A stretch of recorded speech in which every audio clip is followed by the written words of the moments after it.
This project is a good example of a fiberglass deck repair using a polyurea spray system rather than a full fiberglass reglass. Throughout a lot of our work, we're usually addressing fiberglass repairs or full reglasses. But in this case, the customer chose a different approach, and it's worth explaining why and when this option makes sense.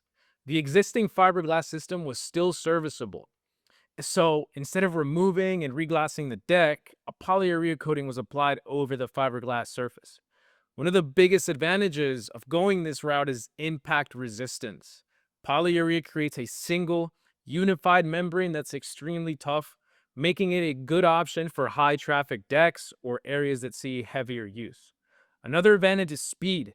Polyurea can be applied and returned to service much faster than a traditional reglass. The main downside is cost.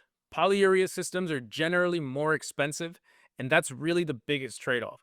Fiberglass on its own would have held up fine in this case, so this was more of an upgrade rather than a necessity.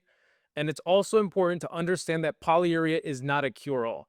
If the fiberglass underneath has existing delamination or structural issues, those problems still need to be addressed beforehand.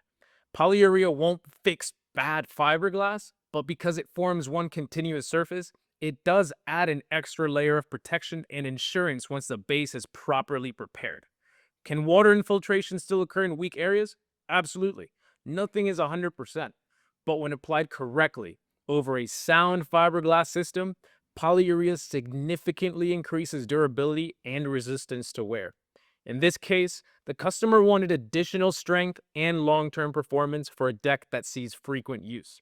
It wasn't required, but it was a solid choice for what they were looking to achieve.